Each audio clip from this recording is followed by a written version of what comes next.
Hello student, good morning. Welcome back to another video. આપણે અત્યારે મેન્ડેલિયમની અનિયમિતતાના રોગો વિશે ભણીએ છીએ, જેમાં લાસ્ટ લેક્ચર સુધીમાં રંગ અંધતા અને હિમોફિલિયા જેવા રોગોનો અભ્યાસ થઈ ચૂક્યો છે. તો હવે આજના લેક્ચરમાં આપણે આ મેન્ડેલિયમની અનિયમિતતાનો એક અન્ય રોગનો અભ્યાસ કરવાનો છે, જેનું નામ છે સિકલ સેલ એનિમિયા. શેના વિશે ભણવાનો છે? મેન્ડેલિયમની અનિયમિતતાનો એક અન્ય રોગ, જેનું નામ છે સિકલ સેલ એનિમિયા.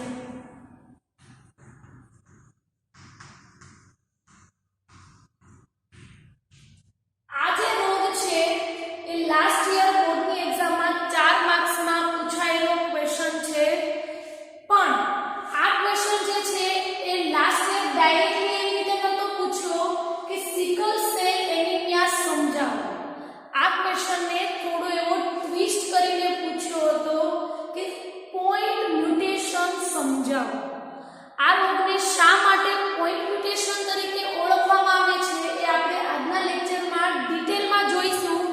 પણ અત્યારે તમારે એ યાદ રાખવાનું છે કે આ સિકલ સેલ એનિમિયા જે રોગ છે એને પોઈન્ટ મ્યુટેશન તરીકે પણ ઓળખવામાં આવે છે.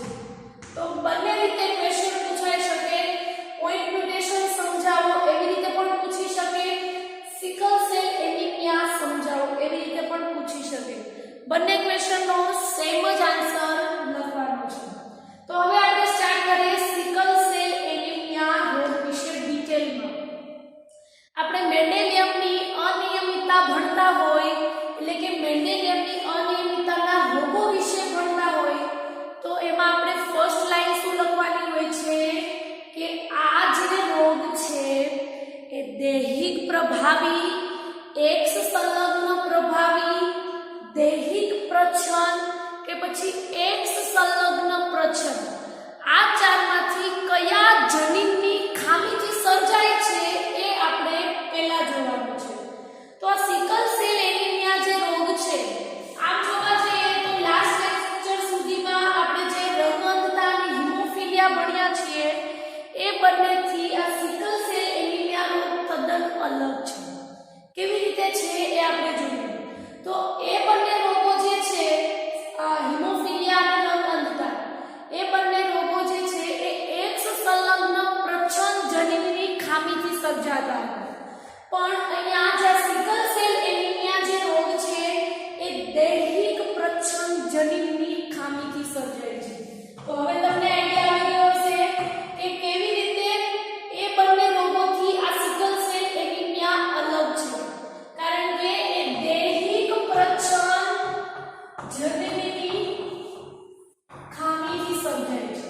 તે તમારે એમસીક્યુ માટે ખાસ યાદ રાખવાનું છે. અહીંયા વર્ડ્સમાં આપેલો છે દૈહિક. એનો મતલબ એવો થયો કે આ જે રોગ છે એને રંગસૂત્રની 23મી જોડ, યા તો અન્ય રીતે આપણે કહી શકીએ રંગસૂત્રોમાં જે લિંગી રંગસૂત્ર આવેલા છે એની સાથે એને કોઈ લેવા દેવા નથી. હું ફરીથી રિપીટ કરું છું. આ જે દૈહિક વર્ડ આપેલો છે એનો મતલબ એવો થાય કે આ જે રોગ છે એને રંગસૂત્રની 23મી જોડ, યા તો આપણે એને લિંગી રંગસૂત્ર પણ કહીએ છીએ, જેની સાથે એને કોઈ લેવા દેવા નથી. માત્ર આ જે રોગ છે એમાં 1 થી જે 22 જોડ રંગસૂત્રની હશે એમાંથી કોઈ એક રંગસૂત્રમાં વિકૃતિ સર્જાતી હશે અને આ સિકલ સેલ એનિમિયા રોગ થતો હશે. તો ફર્સ્ટ લાઈન આપણે બધા રોગોની એમસીક્યુ માટે યાદ રાખવાની છે. તો આ રોગ જે છે એ દૈહિક પ્રચ્છન્ન જનીનની ખામીથી સર્જાય છે. યાદ રાખવા માટે જણાવી દઉં એમસીક્યુ માટે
પ્રમાણ ઓછું થવું.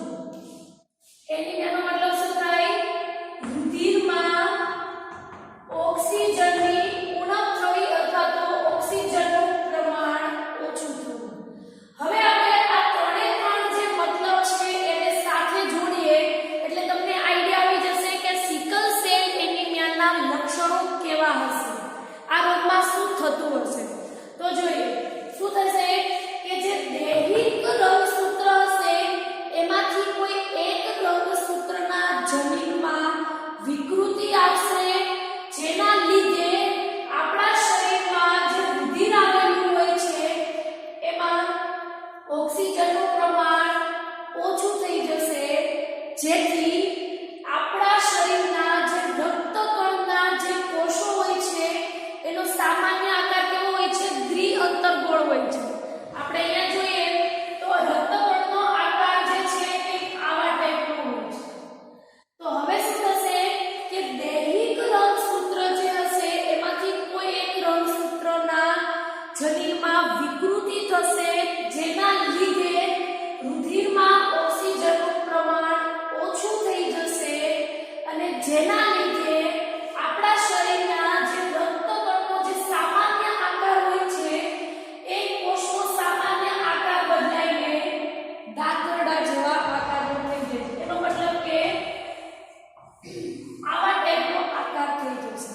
આ જે છે એ સામાન્ય કોષ છે રુધિરનો અને એનો આકાર બદલાઈને કેવો થઈ જાય છે? દાંતરડા આકારનો. તો આવી રીતે સિકલ સેલ એનિમિયા જે છે એમાં આવી રીતે સામાન્ય કોષથી દાંતરડા કોષ જેવો આકાર આપણા રક્તકણનો થઈ જતો હોય છે. ક્લિયર? તો આ જે મતલબ છે એ સરખો સમજવાનો છે. સિકલનો મતલબ દાંતરડું, સેલનો મતલબ કોષ, એનિમિયાનો મતલબ થાય રુધિરમાં ઓક્સિજનનું પ્રમાણ ઓછું થવું. તો એવું કહી શકીએ કે રુધિરમાં ઓક્સિજનનું પ્રમાણ ઓછું થશે એટલે કોષ જે છે એટલે કે રક્તકણનો જે કોષ છે એ દાંતરડા આકારનો થઈ જશે. આપણે એ જોવાનું છે કે આ બનવાનું કારણ શું છે, કયા જનીનમાં વિકૃતિ આવે છે જેના લીધે આવું થતું હોય છે. તો જોઈએ અહીંયા દૈહિક બળ છે એનો મતલબ કે 1 થી 22 જોડ રંગસૂત્રની અથવા તો અન્ય રીતે કહી શકીએ 1 થી 44 રંગસૂત્ર જે હશે એમાંથી કોઈ એક રંગસૂત્રમાં ખામી સર્જાતી હશે. તો એ રંગસૂત્ર છે 11મા નંબરનું રંગસૂત્ર. આપણે જોઈએ 11મા નંબરનું રંગસૂત્ર ડ્રો કરીએ.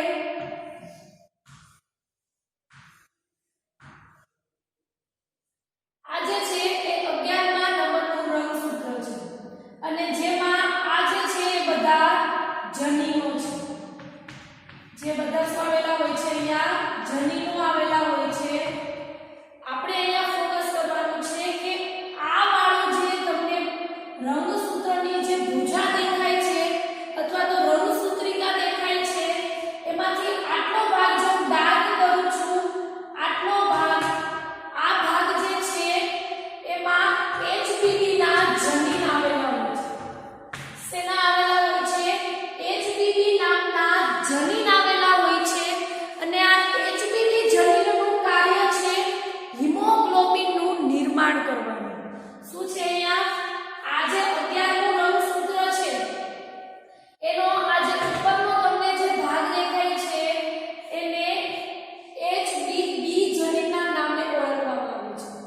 અહીંયા તો આપણે જોઈએ તો દૈહિક રંગસૂત્રમાં થતો રોગ છે એનો મતલબ કે 1 થી 22 રંગસૂત્ર જે નર અને માદા બંનેમાં સરખી હોય છે. તો આ જે પ્રકારની જે છે એમાં આપણે કોઈ લિંગી રંગસૂત્ર સાથે લેવા દેવા નથી, એટલે આ પ્રકારની ખામી નર અને માદા બંનેમાં સરખી જોવા મળશે. તો અહીંયા આ જે જનીન છે એને HPV જનીનના નામે ઓળખવામાં આવે છે, જેનું કાર્ય શું છે? હિમોગ્લોબિનનું નિર્માણ કરવાનું. થશે શું? હવે આ મેં વાત કરી સામાન્ય વ્યક્તિના રંગસૂત્રમાં આવી રીતે આવેલું હોય છે. હવે આ જે 11મા રંગસૂત્રનું આ HPV જનીન જે છે એમાં વિકૃતિ સર્જાશે જેના લીધે હિમોગ્લોબિનની જે શૃંખલા છે એ શૃંખલામાં પરિવર્તન આવશે અથવા તો એવું કહી શકીએ કે એની જે હિમોગ્લોબિનની શૃંખલા છે એમાં ફેરફાર થશે કઈ શૃંખલામાં ફેરફાર થશે કારણ કે હિમોગ્લોબિન જે છે આપણે આકૃતિ સાથે ડ્રો કરીએ તો એની રચના કંઈક આવા ટાઈપની હોય છે જેમાં બે આલ્ફા શૃંખલા હોય છે અને બે બીટા શૃંખલા હોય છે મેં અહીંયા સુધી કીધું જ્યારે આ HBV જનીનમાં વિકૃતિ આવશે તો આ હિમોગ્લોબિનની જે શૃંખલા છે એમાં ફેરફાર થશે આપણે જોવાનું છે કઈ શૃંખલામાં ફેરફાર થતો હશે કારણ કે હિમોગ્લોબિનમાં બે આલ્ફા શૃંખલા હોય છે બે બીટા શૃંખલા હોય છે તો એમાંથી આ જે બીટા શૃંખલા જે છે એમાં ફેરફાર થાય છે કેવી રીતે ફેરફાર થાય છે એ પણ જોવાનું છે તો આપણે આ બીટા શૃંખલા તમને અહીંયા દેખાતી હશે જે ગુચળામય સ્વરૂપે આવેલું છે હવે આ ગુચળામય શૃંખલાને આપણે સીધી કરીએ તો એની પહેલા અહીંયા આપણે જોઈએ રુધિર જે છે તમને એવું થતું હશે કે આ HB ને રુધિર સાથે શું લેવા દેવા હશે તો અહીંયા આપણે એની આખી સિક્વન્સ જોઈએ રુધિરમાં શું આવેલા હોય છે હિમોગ્લોબિન હિમોગ્લોબિન શેના બનેલા હોય છે પ્રોટીનના પ્રોટીન શેના બનેલા હોય છે એમિનો એસિડના આ સિક્વન્સ ભૂલાવી ના જોઈએ રુધિરમાં હિમોગ્લોબિન આવેલા હોય છે હિમોગ્લોબિન પ્રોટીનના બનેલા હોય છે અને પ્રોટીન એમિનો એસિડના બનેલા હોય છે તો હવે આપણે જોઈએ કે આ બીટા શૃંખલા જે છે એને ગુચળામય છે હવે આને આપણે સ્ટ્રેટ લાઈન જોઈએ તો કંઈક આવા ટાઈપની રચના દેખાશે અને આ તમને જે દેખાય છે આ છે એમિનો એસિડ આ બધા શું છે એમિનો એસિડ જે એકબીજા સાથે પેપ્ટાઇડ બોન્ડ દ્વારા જોડાશે તો શું કરશે પ્રોટીનનું નિર્માણ કરશે જે આપણે ઓલરેડી છઠ્ઠા ચેપ્ટરમાં ભણી ચૂક્યા છીએ તો આપણે એને ક્રમ પણ આપી દઈએ આ પહેલો એમિનો એસિડ બીજો ત્રીજો ચોથો પાંચમો છઠ્ઠો ને સાતમો થશે શું તો હવે બીટા ગ્લોબિનની જે શૃંખલા છે એમાં આ છઠ્ઠા નંબરનો જે એમિનો એસિડ છે આ છઠ્ઠા નંબરના એમિનો એસિડમાં ફેરફાર થાય છે શું થાય છે એમાં ફેરફાર થાય છે અને એ એમિનો એસિડની જગ્યાએ કોઈ અન્ય એમિનો એસિડ આવી જાય છે જેના લીધે આ જે કોષ છે એનો સામાન્ય આકાર બદલાઈને દાંતરડા જેવા આકારનો થાય છે અહીંયા હું MCQ માટે શું યાદ રાખવાનું છે જણાવી દઉં તો ફર્સ્ટ આપણે આ લાઈન તો યાદ રાખવાની છે MCQ માટે અધર જોઈએ તો આ 11 રંગસૂત્ર જે છે એમાં વિકૃતિ થાય છે એ માત્ર નીટ માટે યાદ રાખવાનું છે ગુજરાત બોર્ડમાં આપણી ટેક્સ્ટબુકમાં એનો કોઈ ઉલ્લેખ નથી કે કયા રંગસૂત્ર જે છે એમાં વિકૃતિ સર્જાય છે તો આ જે 11નું રંગસૂત્ર છે નીટની તૈયારી કરતા હોય એ સ્ટુડન્ટ યાદ રાખજો આપણે ગુજરાત બોર્ડના MCQ માટે એ યાદ રાખવાનું છે કે જ્યારે દૈહિક રંગસૂત્રમાં વિકૃતિ થાય છે ત્યારે શેને અસર થાય છે હિમોગ્લોબિનને હવે MCQ માં એવી રીતે પૂછી શકે હિમોગ્લોબિનમાં કઈ ગ્લોબિનની શૃંખલાને અસર થાય છે MCQ માં આલ્ફા શૃંખલા પણ આવી શકે બીટા શૃંખલા પણ આવી શકે યા તો A B બંને એવી રીતે પણ આવી શકે તો એ ખાસ યાદ રાખવાનું છે MCQ માટે કે બધી હિમોગ્લોબિનની શૃંખલાને અસર નથી થતી મતલબ કે બધી હિમોગ્લોબિનની શૃંખલામાં ફેરફાર નથી થતો માત્ર બીટા શૃંખલામાં જ ફેરફાર થાય છે તો આ MCQ માટે ના ભૂલાય પ્લસ બીજું MCQ માટે એ યાદ રાખવાનું છે કે બીટા શૃંખલાની જે આપણે આ શૃંખલા ડ્રો કરી છે એમાંથી કયા નંબરના એમિનો એસિડમાં ફેરફાર થાય છે તો એ ખાસ યાદ રાખવાનું છે છઠ્ઠા નંબરના એમિનો એસિડમાં ફેરફાર થાય છે તો આટલું જે આપણે અહીંયા સુધી ચલાવ્યું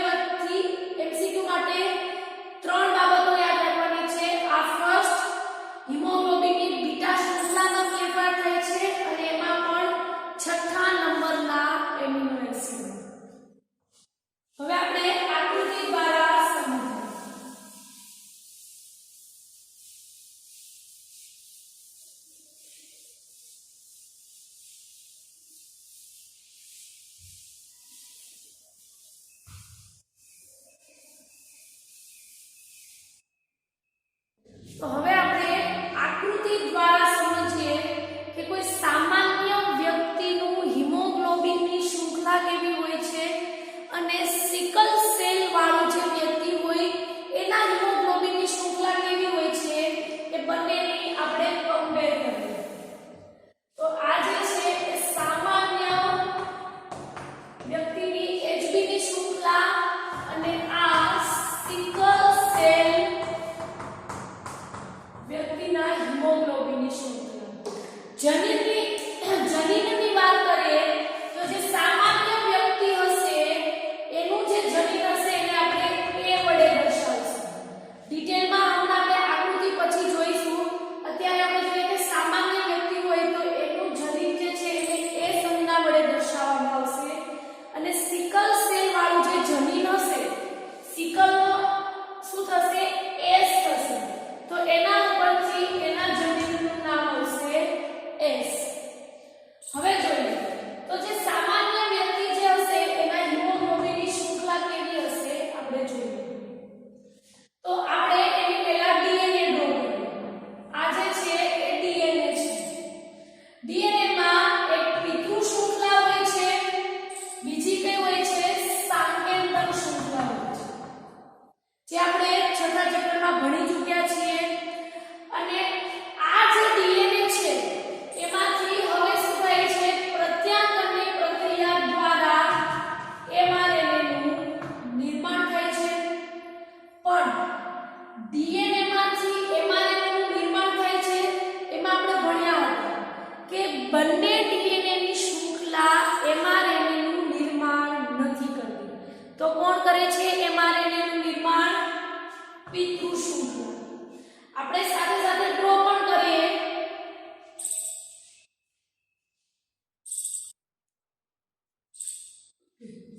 તો હવે આપણે જે સામાન્ય વ્યક્તિ હોય એનું હિમોગ્લોબિન ની શૃંખલા અને જે સિકલ સેલ વાળું જે વ્યક્તિ હોય એના હિમોગ્લોબિન ની શૃંખલા બંને વચ્ચે આકૃતિ સાથે આપણે કમ્પેર કરીએ. તો ફર્સ્ટ આપણે જોઈએ જે સામાન્ય વ્યક્તિ છે આ સામાન્ય વ્યક્તિના HB ની શૃંખલા કેવી હોય છે અને બીજું શું જોવાનું છે જે સિકલ સેલ વાળું જે વ્યક્તિ હોય છે એમાં HB ની શૃંખલા કેવી હોય છે. ત્યારબાદ આપણે જનીનની વાત કરીએ તો જે સામાન્ય વ્યક્તિ જે હશે એ તે જનીનને આપણે સંજ્ઞા A વડે દર્શાવશું. ડિટેલમાં આપણે ફરીથી જોઈશું પણ અત્યારે યાદ રાખજો કે જે સામાન્ય વ્યક્તિ હશે એનું જે જનીન છે એને A સંજ્ઞા વડે દર્શાવવામાં આવે છે.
ડીએનએ માંથી હવે શું બનશે એમઆરએનએ પણ બને છે તેમાંથી પિતૃ શૃંખલામાંથી અને એને અનુસરીને એમઆરએનએ ની શૃંખલા જે છે એમાં ક્રમ એટલે કે નાઇટ્રોજન બેઝ એની સાથે રીતે જોડાય છે તો આ આપણે જોઈ પિતૃ શૃંખલા તો હવે પિતૃ શૃંખલામાંથી આપણે એમઆરએનએ જોઈએ તો એમઆરએનએ પિતૃ શૃંખલાને અનુસરીને એનો ક્રમ નક્કી કરે છે તો અહીંયા સી હશે તો શું આવશે જી ટી હશે તો એ અને સી હશે તો જી આવી રીતે ઘણી બધી શૃંખલા જે છે આવા સેટ કોડ વાળા આવી રીતે ગોઠવાયેલા છે આપણે માત્ર અહીંયા એક લખવાનું કારણ એ છે કે આપણો ફોકસ ક્યાં છે સામાન્ય વ્યક્તિના છઠ્ઠા નંબરની જે હિમોગ્લોબિનની જે શૃંખલા છે એમાં છઠ્ઠા નંબરમાં કયો એમિનો એસિડ આવે છે અને સિકલ સેલ એનિમિયાના વ્યક્તિમાં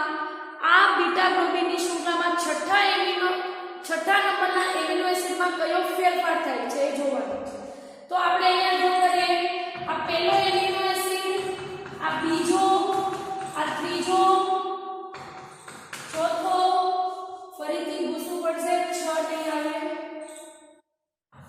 પહેલો બીજો ત્રીજો ચોથો પાંચમો અને આ થયો છઠ્ઠો અને આ સાતમો હવે શું થશે તો આ છઠ્ઠા નંબરનું જે એમિનો એસિડ છે હવે એમઆરએનએ ની જે શૃંખલા હશે એને અનુસરીને ભાષાંતરણની પ્રક્રિયા દરમિયાન શું થાય છે કે એમઆરએનએ ની શૃંખલા ઉપર જે અનુક્રમ આવેલો હોય એ અનુક્રમ ટીઆરએનએ વાંચશે અને એને અનુસરીને એમિનો એસિડ જોડતો જશે તો આ GAG છે એનું સંકેતન કયા એમિનો એસિડ કરે છે તો એ છે ગ્લુટામિક એસિડ આ ગ્લુટામિક એસિડનું સંકેતન આ GAG કરે છે તો GAG આપણે ભાષાંતરણની પ્રક્રિયા પણ ભણ્યા છીએ જનીનિક સંકેતો વિશે પણ ભણ્યા છીએ એટલે તમને આઈડિયા આવી ગયો હશે કે એમઆરએનએ ની શૃંખલા ઉપર જે નાઇટ્રોજન બેઝનો અનુક્રમ હશે એને અનુસરીને ભાષાંતરણની પ્રક્રિયા દરમિયાન ટીઆરએનએ આવશે અને એમિનો એસિડ જોડતો જશે તો અહીંયા GAG જો હશે તો આ GAG ને અનુસરીને એમિનો એસિડ જોડાઈ જશે તો GAG નું સંકેતન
એમાં જે નાઇટ્રોજન બેઝના અનુક્રમ હશે એને અનુસરીને એમિનો એસિડ જોડાતા જશે.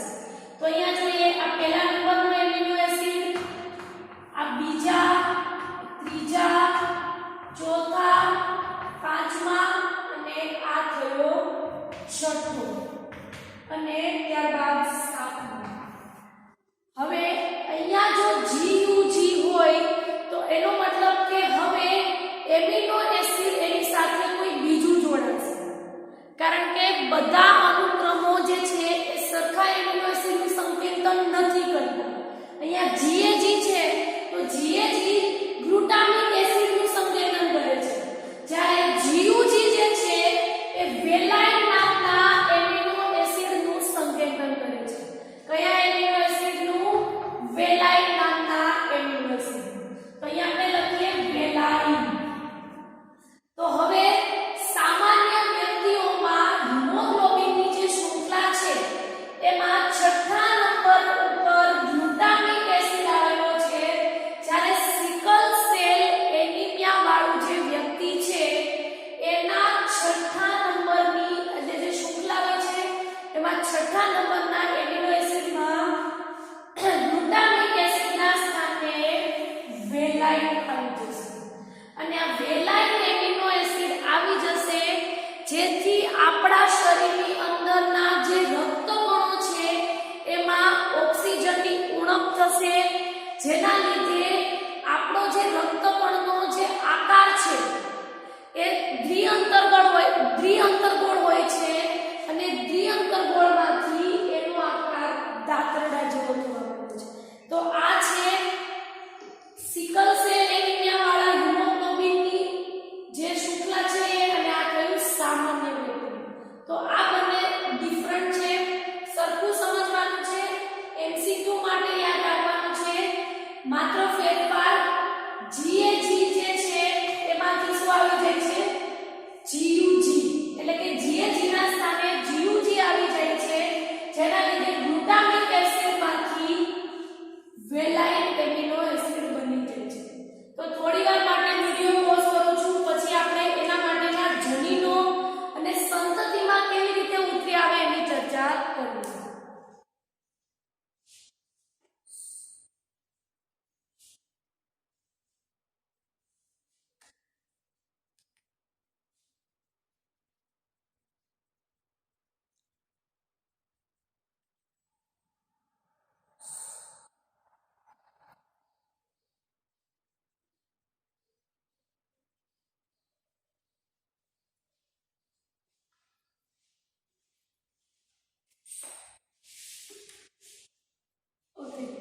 MCQ માટે અહીંયા લખું છું કઈ બાબતો ધ્યાનમાં લેવાની છે. પહેલા તો સામાન્ય વ્યક્તિમાં GAG હોય છે, જેના સ્થાને સિકલ સેલ વાળું વ્યક્તિ હશે એમાં GUG આવી જાય છે. બીજું MCQ માટે યાદ રાખવાનું છે, સામાન્ય વ્યક્તિમાં ગ્લુટામિક એસિડ હોય છે અને એના સ્થાને સિકલ સેલ વાળું વ્યક્તિમાં વેલાઇન નામનો એમિનો એસિડ જોડાઈ જાય છે. ક્લિયર?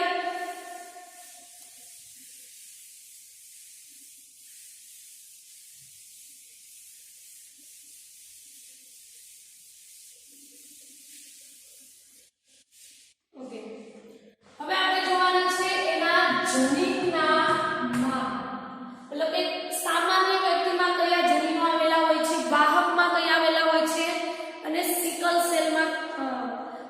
સેલ વ્યક્તિ એટલે કે અસરગ્રસ્ત વ્યક્તિ હશે એમાં કયા જનીનો આવેલા હોય છે. તો આપણે જે સામાન્ય વ્યક્તિ જે હશે આમાં આપણે નર અને માદાની ચર્ચા કરવાની જ નથી, કારણ કે આ લિંગ સંકલિત જનીનની ખામીથી સર્જાતો રોગ નથી. આ રોગ દૈહિક જનીનની ખામીથી સર્જાતો રોગ છે. એટલા માટે આમાં કોઈ લિંગ જે છે એની ચર્ચા કરવાની જ નથી. અને આમાં નરના આ રંગસૂત્ર ઉપર માદાના આ રંગસૂત્ર ઉપર એવું પણ પોસિબિલિટી નથી, કારણ કે દૈહિક રંગસૂત્ર તો નર અને માદા બંનેમાં સરખા જ હોય છે.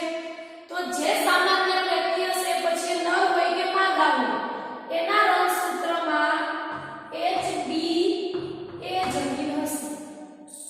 HB એ HB એ. વાહક હશે, જે વ્યક્તિ વાહક હશે એ પછી નર હોય કે માદા હોય, વાહક વ્યક્તિના HBA HBS, અહીંયા S નો મતલબ થાય સિકલ સેલ, મતલબ કે જનીન વિકૃતિ વાળું છે, તો આ જે વ્યક્તિ થશે એ વાહક થશે.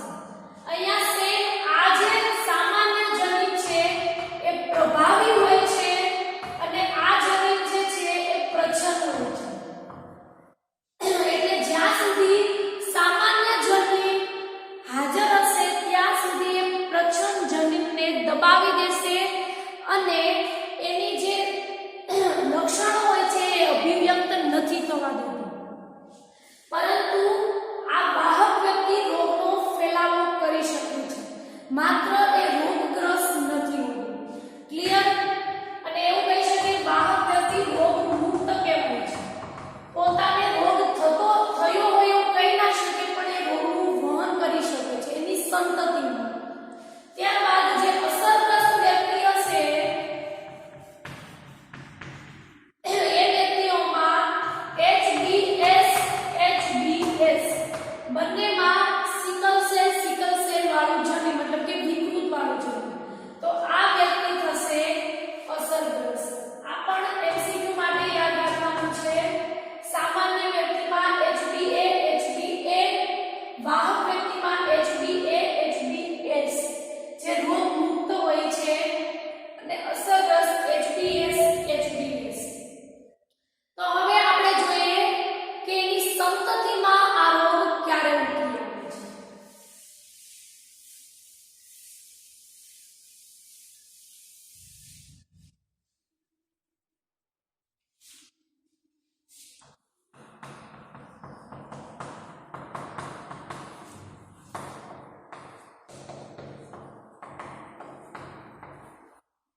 આ રોગ જે છે એની સંતતિમાં ત્યારે આવે જ્યારે બંને પિતૃઓ આ રોગના વાહક હોય ત્યારે. શું થશે? એક સેકન્ડ. આ જે રોગ છે એની સંતતિમાં ક્યારે ઉતરી આવે? જ્યારે એના બંને પિતૃઓ વાહક હોય ત્યારે. આપણે એક્ઝામ્પલ લઈએ તો આ જે છે એ માદા છે, અથવા તો આપણે માતા લખીએ, અને આ જે છે એ પિતા છે. બંને વાહક છે, તો એના આપણે રંગસૂત્રો ડ્રો કરીએ. વાહક છે તો એનો મતલબ કે એક જે રંગસૂત્રનું જનીન છે એ વિકૃતિ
જે ભૂલાવું ના જોઈએ.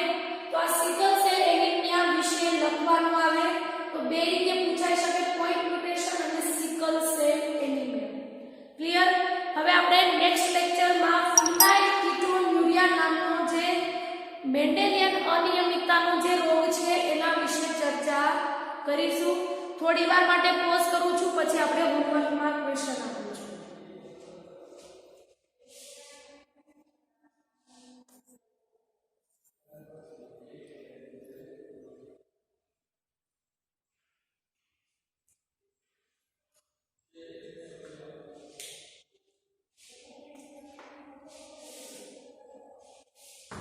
હોમવર્કમાં ક્વેશ્ચન છે સિકલ સેલ એનિમિયા વિશે બે વાર લખવાનું છે.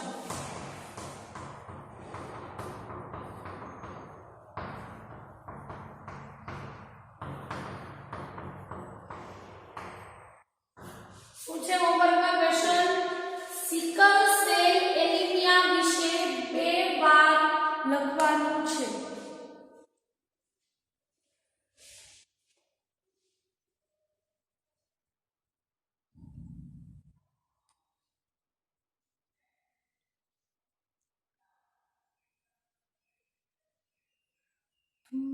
जानिया